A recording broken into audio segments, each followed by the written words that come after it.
Bom dia ou boa tarde. Estão me escutando bem, todos? Ok, bom, primeiro agradecer o convite aqui da Abranet que eu recebi para vir falar para vocês um pouco da minha experiência com cidades futuros, um tema que eu tenho me dedicado profissionalmente já há um bom tempo. Eu tenho aqui hoje o prazer de rever velhos companheiros de Abranet, a gente que fundou a Abranet há 12, 13 anos atrás, mais ou menos, né, Sérgio? E estou com essa possibilidade de estar muito contente aqui de volta para falar de vocês sobre este tema. Na verdade, cidade futura é um tema muito interessante e muitas vezes as pessoas acham que falar sobre cidade futura é falar sobre tecnologia. Tecnologia é um dos componentes de cidade futura. Tecnologia não é, talvez, o principal componente. E nós vamos estar, durante a apresentação, vendo algumas coisas. Algumas delas, possivelmente, você já conhece, ou talvez várias delas você já conheça, mas algumas coisas são conceitos interessantes que eu gostaria de estar comentando. Para falar um pouco da cidade do futuro, na verdade, eu quero trazer isso aqui um pouco mais para o aspecto pessoal. E contar um pouco também da minha história pessoal e como é que a gente se envolve nesse processo ao longo da vida, nos processos de transformação por como a cidade passa. Então eu vou voltar para 1965 um pouco e apresentar essa fotografia. Nessa fotografia apareço eu apresentando um programa de televisão. Não tinha Xuxa naquela época, mas já tinha programa infantil. E eu estava apresentando um programa de televisão em 1965. Meu pai era produtor de televisão. E TV Tupi, aqui em São Paulo, a gente tinha um programa infantil. No mesmo ano, 1965, aqui em São Paulo, foi eleito prefeito de São Paulo o brigadeiro Faria Lima. Eu acho que o Sérgio chegou a conhecer, né? E esse, na verdade, é uma recepção que foi feita para o brigadeiro Faria Lima. Meu pai, que era muito ligado comigo, me levou para essa recepção, me apresentou ao prefeito. E eu perguntei para o prefeito, bom, prefeito, o que vai acontecer em São Paulo? Eu ouvi dizer que vocês vão fazer metrô. Eu estava moleque, né, todo apaixonado pela ideia de metrô em São Paulo. O metrô só tinha em Londres, em Paris, em Nova York, achava aquilo bárbaro. Eu perguntei, prefeito, vai ter metrô? Eu falei, nós vamos fazer o metrô aqui em São Paulo. Onde é que vai ser o metrô? Onde é que vai ser o metrô? Ele falou, nós estamos planejando. Palavra fantástica, planejamento, planejar o futuro. Bom, 1975, essa era a imagem de São Paulo. São Paulo, uma cidade altamente poluída, ônibus sujos, né, todos movidos a diesel, dessa maneira, enchentes por toda parte. Essa era São Paulo de 65, população de 4 milhões de habitantes. 10 anos para frente, em 1975, estou eu aí de novo, me formando engenheiro, né, com meu grupo de colegas, começando a entender o que a palavra planejamento significava para um engenheiro. Né. E em 1975, São Paulo estava lançando a primeira linha de metrô. São 10 anos desde que eu tinha ouvido a primeira vez a notícia que São Paulo ia ter metrô para a primeira linha. 10 anos para ser a primeira linha. 2014, São Paulo. Esse é o mapa de metrô da cidade. Um metrô razoavelmente extenso. Não dá para comparar ainda com outros metrôs do mundo, né? O de Paris tem 256 estações. Né? Uma cidade menor que São Paulo. Mas, enfim, é uma cidade que evoluiu bastante, se movimentou bastante nesse prazo, nesses 14 anos. De 65 para 2014. E como é que a gente transforma uma cidade? Esse processo não é um processo elementar. Não é uma coisa simplesmente eu vou fazer, eu vou planejar. Nós temos que pensar um pouco a longo prazo. E normalmente as definições que a gente tem a nível político, normalmente são definições de curto prazo. Quer dizer, os processos políticos são processos de 4 anos, 3 anos, quando muito de 8. Né? Mas são difíceis de a gente levar ao longo do processo. Por isso, quando eu falo com os meus clientes no mundo inteiro sobre o processo de planejamento, eu falo, olha, nós temos que ter um processo que vai além da política. É um processo que vai realmente de longo prazo, em ter acordos que nos permitam elaborar soluções que vão passar um horizonte de 10, 15, 20 anos nesse processo de planejamento. Nós começamos com uma visão onde nós queremos chegar, definir uma missão de trabalho e partir por todos os elementos dessas etapas. Passar pela estratégia dos nossos processos, ver quais são as táticas que nós vamos mexer. Quando a gente fala em transformação, nós falamos não só de tecnologia, nós temos que falar também de educação, nós temos que falar também de políticas públicas, de outros elementos importantes, de gestão de conhecimento, né, de mudança, de gestão de mudança. São outros elementos importantes que têm que ser considerados como um guarda-chuva geral nesse processo transformatório. Então, são decisões que se estendem durante muito tempo, e sobre as quais, na verdade, a gente acaba só tendo gerência num prazo, num horizonte muito pequeno de alguns anos, onde a gente efetivamente pode colocar a mão na massa e fazer alguma coisa. Mas quais são as ferramentas de planejamento, né, que a gente pode utilizar para fazer isso? E no passado, as ferramentas que a gente tinha eram basicamente pesquisas, né? A gente, se vocês vão lembrar, muitas vezes tinha o pessoal do IBGE que passava na porta da casa da gente com uma pranchetinha, colhendo dados. Esse processo continua até hoje. Quer dizer, nós coletamos dados para planejar da mesma forma, pelo menos nesse período de 65 a 75, né, quando começou a mudar um pouco isso, a gente coletava dados na prancheta, com o pesquisador na porta de casa. A gente usava régua de cálculo. Quem aqui ainda sabe usar régua de cálculo? Né? Ah, tem gente que sabe aqui, com certeza, né? Gente, régua de cálculo. A gente usava métodos estatísticos, o famoso método de Monte Carlo para poder fazer a integração. Né? Eu vejo lá que tem um companheiro que, com certeza, usou o método de Monte Carlo para fazer a integração de processos. Né? Eu utilizava, né, essas coisas todas. E como é que é hoje? Quer dizer, o que a gente tem de mudou nesses métodos de planejamento? O que mais a gente pode utilizar para planejar que não seja simplesmente ter um pesquisador coletando dados na porta da nossa casa? Bom, a grande mudança para hoje que a gente tem é que nós temos toda uma tecnologia disponível. Nós temos telefones inteligentes, nós temos redes sociais que nos coletam informação de forma astronômica, né, permitindo que a gente utilize os conceitos de Big Data, né, grandes volumes, grandes capacidades de processamento, tudo isso suportado por um processo de gerenciamento de nuvem, a rede. Essas coisas se integram hoje. Eu não preciso mais hoje mandar um pesquisador para saber onde as pessoas estão. Os próprios telefones dessas pessoas me dizem onde elas estão, elas me mostram por onde elas estão andando, quais são os caminhos que elas fazem, quais são os ciclos de vida que existem e que podem ser analisados através de redes sociais ou através de processos de Big Data. Eu não vou falar sobre isso aqui, vocês conhecem muito bem a evolução da tecnologia. Esse aqui é um grupo de tecnólogos, né, que entendem o que nós mudamos em termos de tecnologia nos últimos anos, o que nos permite hoje processar volumes de dados e manter redes de sensores gigantescas para poder fazer todos esses processos. E a disponibilidade de dados é realmente o que nos permite evoluir nesse processo de gerenciamento, planejamento e criação do futuro.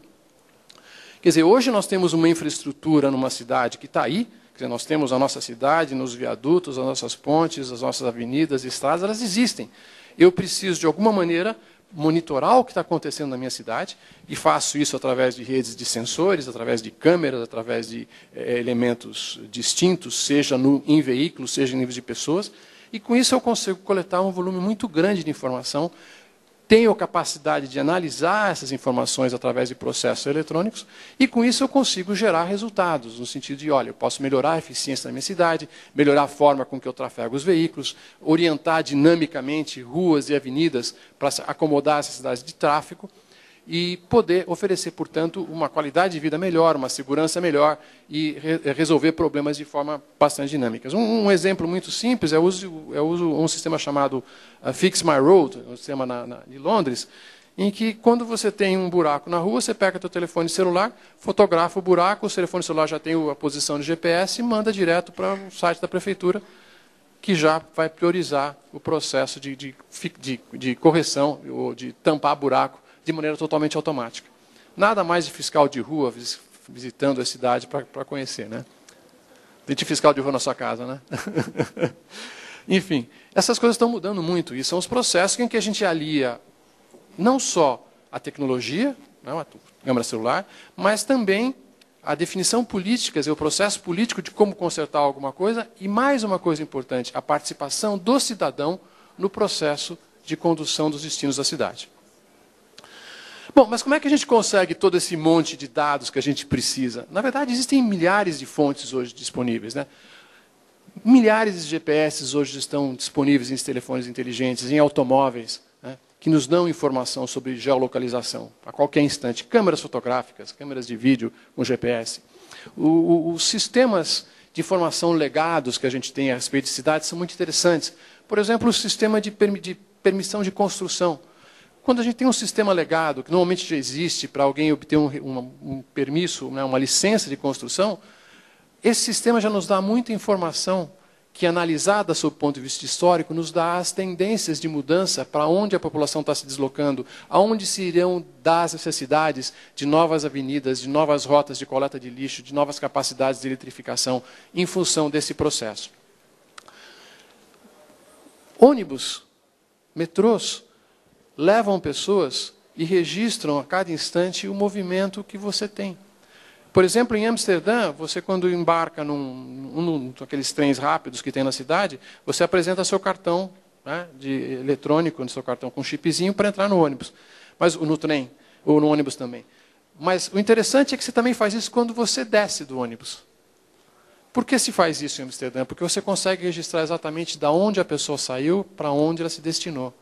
E analisando esse volume de dados, você consegue entender como é que as pessoas se mobilizam na cidade e consegue, portanto, gerenciar o processo, o teu sistema público de transporte para atender melhor as pessoas. Então, a quantidade de informação realmente aumenta cada vez mais. Coletar informação, por exemplo, em pedágios. Aqui em São Paulo a gente não tem muitos, tem algumas estradas com pedágio, mas em outros lugares tem. Por exemplo, Londres tem pedágios nas ruas, Singapura tem pedágio nas ruas. Dependendo por onde a gente passa, a gente coleta a informação, é cobrada uma taxa e a gente sabe exatamente como é que o fluxo pode ser orientado. Câmeras com imagens dinâmicas. Hoje existem tecnologias de análise de informação sobre câmeras fantásticas, né? Um projeto que a gente participou na Índia, por exemplo, colocou uma série de webcams muito baratinhas nas linhas de trem. Por que isso? Porque um dos problemas da Índia é que as pessoas atravessam as linhas de trem a qualquer momento e o condutor do trem não vê.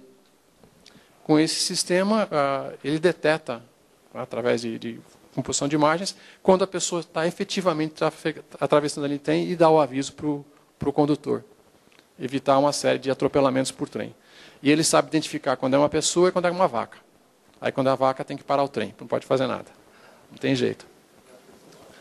A pessoa pode passar em cima, não tem problema. Bom, sensores, milhares de sensores em todas as partes, eu vou falar de alguns deles. E a RFID é uma tecnologia meio que patinando um pouco, mas está evoluindo, né? A cidade de Nanjing, na China, por exemplo, determinou que todos os veículos da cidade têm um sensor RFID. Então, hoje eles coletam milhares e milhares, são milhões de automóveis em Nanjing, coletam o movimento de todos os automóveis pela cidade, para os vários pontos de controle. E com isso eles conseguem planejar quais são as novas rotas que eles precisam construir e quais são os novos processos. Então, esses são milhares de fontes de informação que, se bem analisadas, corretamente analisadas, podem nos produzir resultados qualificados. Esse aqui é um outro exemplo, esse aqui é um caso real. Essa é a cidade que eu moro em Seattle, nos Estados Unidos. É um software, é um aplicativo de uma empresa chamada Inrix, é publicamente disponível, acho que está disponível no Brasil também, esse aplicativo em várias plataformas. E eu, antes de sair de casa, por exemplo, posso entrar no meu telefone celular, ou na tela do computador do meu carro, ou no meu desktop em casa. Alô? Eu posso verificar qual é o status, como é que a cidade está se comportando hoje. Por exemplo, eu sei, olha, existem pontos de congestionamento, aquela pontezinha lá que atravessa de oeste para leste está meio amarela, ou seja, o tráfego está complicado por ali, tem várias obras acontecendo na cidade. Eu posso ver exatamente o que está acontecendo em tempo real, em função de sensores que estão instalados na cidade. Mas não é só isso, essa empresa tem outras coisas interessantes que ela oferece. Por exemplo, ela pode me dar qual é que vai ser a previsão, quando ela tem o histórico acumulado de alguns anos de informação, ela pode me dar, por exemplo, a previsão de como é que vai estar o tráfego hoje mais à tarde, me dando as diferenças horas do dia, como é que o tráfego vai estar lá, disponível. Mas isso não é só para o meu uso pessoal de saber como é que vai estar o tráfego hoje às 5 horas da tarde, numa determinada avenida. Eu posso usar essa informação de maneira muito mais inteligente. Com esse histórico de informação, eu posso fazer coisas assim. Se eu fosse um prefeito da cidade, eu podia perguntar o seguinte, olha, a gente está notando que tem um problema muito sério de tráfego nessa região aqui que chama Bellevue. Está tendo muito congestionamento por aqui, o que está acontecendo? Né? Como é que as pessoas estão se movimentando nessa região para a gente poder fazer alguma coisa aqui nessa região? E a gente sabe que o problema é de manhã cedo. Bom, para eu tentar resolver essa região, eu falei, bom, essas pessoas estão vindo da onde? Como é que eu sei isso? Se eu tenho essa informação de sensores armazenados, eu posso fazer um query, fazer uma pergunta nos meus dados históricos e perguntar, escuta, de onde que as pessoas estão vindo entre 7h30 e 8h30 da manhã, quando elas vêm para Bellevue? De onde elas saem? E o sistema vai me informar dessa maneira. Vai me dar as concentrações de fluxos das pessoas se movendo nos diversos bairros que eu tenho interesse para a cidade de Bellevue. E aí eu posso dizer, puxa vida, com certeza o problema não vem lá de Newcastle, Está tudo verdinho, está ótimo, não tem problema nenhum. O problema vem daquelas duas áreas vermelhas, daquelas duas setas vermelhas que está passando um número muito grande. Então, como eu tenho só 2 pontes na cidade, aqui e aqui, onde é que eu tenho que construir minha nova ponte? Fica muito claro tomar essa decisão, né? E realmente isso aconteceu na região do Seattle. Essa ponte hoje está sendo duplicada, em função de análise de dados que foram feitas com esse processo, os processos de captura de informação. Então, a capacidade de a gente planejar o futuro e criar cidades que se autogestionam de maneira muito eficiente. Mas vamos falar um pouquinho da cidade do futuro. Vocês sabem esse lugar qualquer? Conhecem? Bem futurístico, né? Bem avançado. Isso é Singapura. É uma foto de Singapura, tirada lá daquela famosa piscina que tem lá, que é a piscina no topo do prédio. Essa foto foi feita lá à noite. E vamos ver alguma coisa em relação à cidade do futuro. A primeira coisa que cidades do futuro gostam de ter é o chamado dashboard, né? Painel de controle. Quer dizer, todo mundo que mexe com a internet está acostumado a falar de NOC, né? NOC de rede. Por que não um NOC de cidade? Então é isso que a gente pode fazer. Se a gente tem informação de forma digital, a gente tem os sensores, está tudo sendo coletado, tudo trafegando pela internet, sendo acumulado em algum lugar, essa é a primeira solução que qualquer prefeito adora e quer ter. É ter o seu NOC, o seu dashboard com as informações. Onde tem informações, nesse caso, essa é uma tela real de um sistema em Barcelona, em que a gente está mostrando aí várias áreas. Como é que está a área de segurança, quantos crimes, quantos acidentes aconteceram, como é que está o meu nível de qualidade de transporte na cidade, congestionamentos, a situação da água, a situação de energia. Então, o prefeito, como gestor público, pode sentar em frente ao seu painel do controle, pilotando o seu avião, né, e ficar brincando, olha, aqui está ruim, vamos tomar cuidado com isso, vamos verificar isso aqui, vamos nos planejar para fazer esse tipo de solução. Um instante real e como previsão também de processo. Outras coisas que são muito simples. A cidade do futuro não precisa de muita coisa. O que vai acontecer com a cidade do futuro é que a gente vai usar dispositivos, equipamentos que já não são familiares, mas de uma maneira muito mais inteligente. Ônibus, todo mundo que usa ônibus, né, gostaria de soluções mais inteligentes de ônibus. No caso, por exemplo, lá de Seattle, esse ônibus de lá, é um ônibus que na frente tem uma grade especial, na verdade aquilo é um transportador de bicicleta. A cidade é eficiente, vai otimizar o transporte público, então eu posso subir no ônibus e coloco a bicicleta ali na frente. Aí eu faço muito isso lá em Seattle. Muita gente faz, é muito comum na cidade. Mas o mais interessante para mim não é isso. O mais interessante para mim é que, na minha aplicação do meu telefone, eu posso ver em qualquer instante onde o meu ônibus está, que horas ele vai chegar, né, e como é que eu posso embarcar nele. Eu não preciso ficar esperando no sol ou na chuva um ônibus chegar. Eu posso, 3 minutos antes que o ônibus chegar lá, ir até o ponto e tomar o ônibus. Otimiza o meu processo. Isso está disponível, a aplicação, eu posso mostrar para vocês no meu celular. Faz parte do processo. Nós não estamos mudando nada, mas esse ônibus tem Wi-Fi dentro dele. Eu vou estar trabalhando, eu posso utilizar meu tablet dentro do ônibus, usando Wi-Fi em alta velocidade, o tempo todo, sem problema nenhum. Estou conectado 24 horas por dia em qualquer lugar que eu esteja da cidade. Bom, isso aqui, vocês sabem o que é isso? É uma geladeira, né? Uma geladeira. O que essa geladeira tem de diferente? Alguma coisa diferente chama atenção para vocês, essa geladeira? Oi? É mais larga? Não. Essa geladeira está conectada na internet. Eu tenho essa geladeira na minha casa. Tá? Por que ela existe? Para que precisa de geladeira conectada à internet? Vocês vão ver já. Quem conhece a Amazon aqui? O que a Amazon faz? Vende? Vendas online pela internet. Tal. Amazon, todo mundo conhece, mas alguém conhece o que é Amazon Fresh? Não? Amazon Fresh é isso. É um caminhão de entrega de produtos que está ligado com a minha geladeira na internet. Se eu quiser comprar uma caixinha de leite, um suco de laranja, meia dúzia de maçãs, um pacote de uva, eu vou na internet, digito lá, bim, bim, dia seguinte de manhã, 6 horas da manhã, está o caminhão da Amazon Fresh na porta da minha casa, entregando o produto que eu comprei.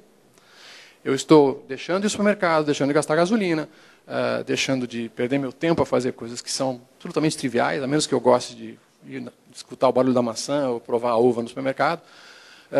Eu não preciso. E o transporte é otimizado, porque em vez de ter 10 pessoas indo ao supermercado, você vai ter só um caminhão distribuindo para 10 pessoas. Então você tem um processo de gestão mais eficiente, a cidade se gerencia de maneira mais eficiente e a coisa toda se torna muito mais interessante e melhor para todo mundo. Esperar o inesperado em cidades do futuro. O que será esperar o inesperado? Uma torneira. Quem não conhece uma torneira? E o que nós podemos esperar dessa torneira? Que tal uma torneira ligada na internet? Ok? Isso já existe. Uma torneira ligada à internet, tem um processadorzinho lá dentro, uma tela de cristal líquido que dá informação. Eu posso programar essa torneira quando eu abro, a temperatura que eu quero. Ela vai me verificar a pressão da minha água, saber se eu tenho vazamento na minha casa ou não. Uma série de informações que são úteis para a gestão. Para ser só casa inteligente também, não é só cidade. A cidade é uma cidade que tem... Uma cidade inteligente, tem edifícios inteligentes e que tem pessoas inteligentes também, né? Cidadão inteligente. Londres utiliza uma tecnologia assim muito similar. Esses são os sensores que são colocados nas casas para detectar variações de pressão nas redes de água. Em Londres é muito importante, porque em Londres as tubulações de água foram colocadas lá na época da Rainha Vitória, 1800 e bolinha. Né? E, obviamente, depois de mais de 100 anos, essas tubulações estão começando a estourar, até tem corrosão. Agora, é muito caro você consertar quando dá problema. É muito mais simples e interessante você consertar, fazer manutenção preventiva. Com esses sistemas de sensores e monitoramento na rede de água de Londres, é possível, através de análise de Big Data, né, detectar onde será a próxima falha. E ir lá consertar o problema antes que ele aconteça. A um custo muito mais barato do processo como um todo. Então, essas são tecnologias... Alguém falou? Alguma perguntou? Não, então ok. Bom... Essa telinha de iPad, alguém tem ideia do que serve isso? Esse inesperado? Dá para ver mais ou menos ali que tem um mapinha, né? Uma rota. Exatamente. Agora, isso daqui é um negócio real que acontece na cidade de Sevilha, na Espanha. Um projeto que nós participamos. Caixa de lixo conectada na internet. 1000 oportunidades para provedores por aqui, né? 1000 coisas novas. Por que isso é importante? A cidade de Sevilha tinha um problema muito sério. Eles tinham coletores de lixo espalhados por toda a cidade, e o caminhão de lixo fazia aquela rota todo dia, e muitas vezes passava lá, a caixa de lixo estava vazia, perdia tempo, ou estava muito cheia. Eles decidiram investir nesse processo, e hoje, antes do caminhão de lixo sair na rua, ele tem um processador inteligente que determina para ele qual é o tráfego ótimo para pegar as caixas de lixo que estão mais cheias e só carregar aquelas, e deixar as vazias paradas para a próxima coleta. Então ele otimiza o processo de coleta de lixo público, tornando a cidade o processo muito mais ágil, porque ele só vai onde precisa, gastando muito menos energia e otimizando o processo como um todo. Esperar o inesperado em termos de conexões, né? São as coisas que nós vamos ter aqui. Por isso que eu comentei, né? Que nós vamos falar não só de cidade inteligente, mas pessoas inteligentes pensando nos problemas e dando soluções. Como é que nós vamos evoluir isso aqui? Bom, wearables, né? Inteligência vestida. Esse é um exemplo que vocês já conhecem, o famoso relógio que está ligado na internet com uma série de informações que transmitem aí. Vamos ver mais algumas coisas, né? Carros conectados. Hoje em dia, o meu carro é conectado na internet, eu posso pedir não só mapas, não prestação de trânsito, posso fazer download de música, escutar minha música via Pandora. Não sei se Pandora é popular aqui, mas nos Estados Unidos é bastante. Enfim, várias coisas que eu posso fazer, escutar minhas mensagens de texto sem ter que mexer no meu celular, simplesmente ele me lê as mensagens, lê meus e-mails, me fala a minha agenda, tudo isso eu tenho no meu carro conectado. Mas não só passivamente, ativamente. Né? Você não só saber isso, mas eu posso ter, por exemplo, o carro conectado com o carro, trocando informações sobre a estrada. Se alguém tem um acidente a 10 quilômetros daqui, e eu estou indo na mesma direção, aquele carro que percebeu o problema já dá um sinal para o meu carro, dizer, olha, reduz a velocidade porque tem acidente. E isso tudo disponível, funcionando. A Google está desenvolvendo o carro inteligente, né, que seguia sozinho, e várias coisas do gênero. Tudo isso vai estar conectado via internet. Né? Então, nós estamos partindo por um processo que não é só o Smart City, né? É o Smart Everything, tudo. Quer dizer, é o nosso edifício inteligente que controla a temperatura, dependendo do número de pessoas que estão dentro do prédio, que liga e desliga a luz, televisões que são inteligentes, drones, bicicletas inteligentes, carros inteligentes, tudo está absorvendo o número de inteligência, mas para que tudo isso possa funcionar e produzir informação, nós precisamos ter uma estrutura de comunicações que hoje está baseada em termos de internet para a gente ir para frente.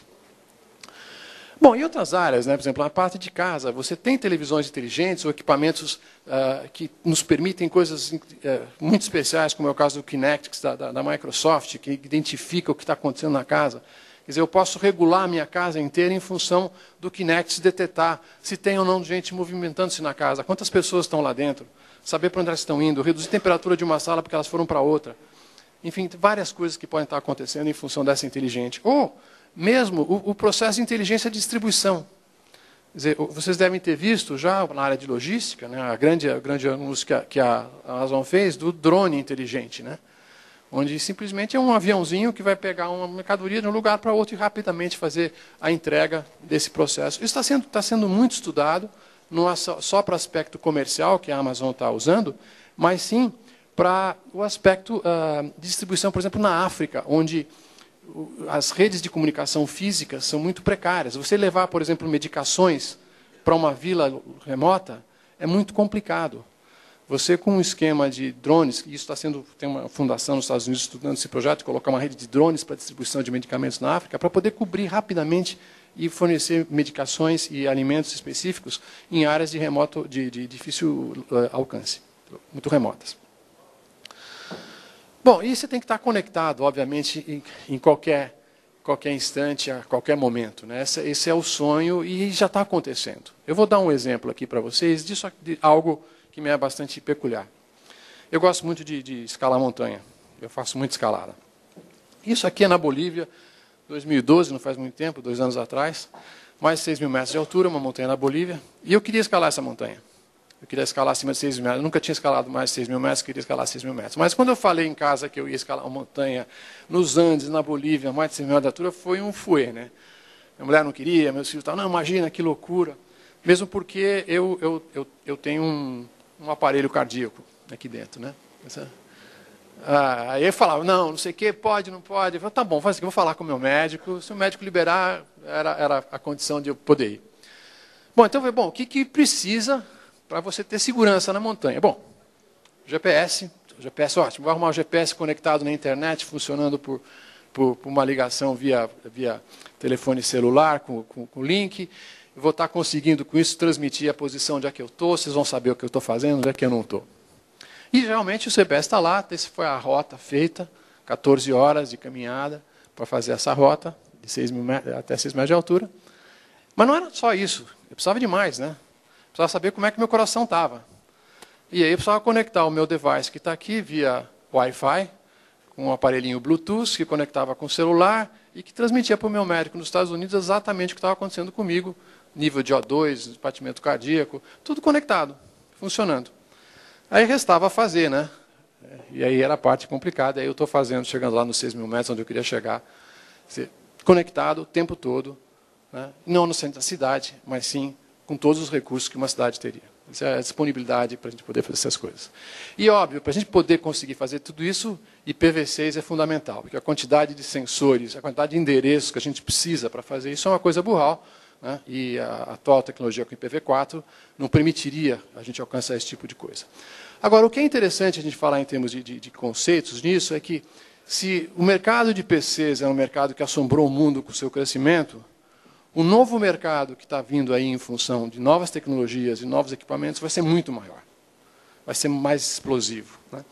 Então, esses são os dados da Business Insider, né, que mostram que os smartphones já estão superando os PCs, mas o novo conceito de equipamentos que representam a Internet das Coisas, Internet of Things, vai crescer muito mais, né? E a gente vê que os principais tópicos vão ser TVs conectadas, né, equipamentos usáveis, como é o caso do meu equipamento aqui cardíaco que eu tenho, e carros conectados. São as grandes áreas que a gente vai ver, e divertimento. E a previsão é que, a partir de 2017, o mercado tradicional, que são os smartphones, tablets e PC, vai ser superado por todos os outros equipamentos que a gente vai ter por aí. Então, o potencial de soluções, de aplicações que a gente vai ter nesse novo modelo de Smart Everything, Smart inclusive cidade, é muito maior. Bom, como fazer uma cidade? Tem que pensar que fazer uma cidade inteligente não é só tecnologia, que existem processos de gestão que são muito importantes e que é necessário a gente se preocupar não só com os bits e bytes, mas com as pessoas, com o que elas precisam e com os processos políticos que vão envolver. O processo de desenvolvimento também se transforma de um processo de desenvolvimento de solução tradicional, de longos ciclos de desenvolvimento, para processos muito ágeis de desenvolvimento e muito iterativos. Rapidamente a gente vai ter que desenvolver novas soluções, criar, corrigir os erros, desenvolver nova solução, criar, desenvolver um processo muito mais cíclico e veloz. E com evoluções rápidas e momento a momento para fazer isso. Obviamente, para a gente poder atingir esse resultado, é o resultado de sucesso, a gente tem que se preocupar com 3 coisas muito importantes. Nós temos que preocupar com tecnologia, sim. A internet é um dos principais componentes nisso para a gente, mas a gente tem que se preocupar também com as nossas capacidades gerenciais. Nós temos que ter bons gestores, bons gerentes, boas pessoas que saibam conduzir os processos de negócio e também com políticas públicas, que vão nos dar o arcabouço para que exista uma cidade do futuro. Eu recentemente estava escutando uma palestra da Auburn, que foi a gerente de planejamento do prefeito Bloomberg em Nova York, e ela transformou a cidade de Nova York com a criação de vários parques, de vários conceitos de zoneamento, e ela não entende absolutamente nada de tecnologia. É uma pessoa que a formação dela é comportamento animal, animal behavior. E ela foi a principal gestora do processo de transformação da cidade de Nova York na gestão Bloomberg, criando parques maravilhosos nas cidades, o Waterfront, que foi todo modificado, aquele parque suspenso, que foi feito em cima de uma linha inutilizada de metrô. Toda a cidade passou por um processo de transformação pela preocupação de você planejar e colocar a prioridade das pessoas e uma boa gestão em primeiro lugar. Bom, resumindo, finalizando, essa era a São Paulo da minha infância, né? E essa é a São Paulo do mesmo lugar, alguns anos depois. A nossa própria cidade passou por um processo de transformação muito grande. Gostaríamos que fosse muito melhor do que isso pudesse ser muito mais significativo em toda a cidade de São Paulo. Infelizmente não é. Mas isso é um exemplo, é uma amostra de como quando é possível fazer, é possível transformar, é possível atingir resultados, né? Então, a pergunta, né, que a gente faz assim, qual é o próximo passo? Quer dizer, o que a gente pode fazer daqui para frente? Eu acho que é importante ter compromissos políticos, assumir compromissos políticos e força de vontade para fazer, ter lideranças efetivas que nos conduzam a esse processo de transformação e solução. Muito obrigado a vocês.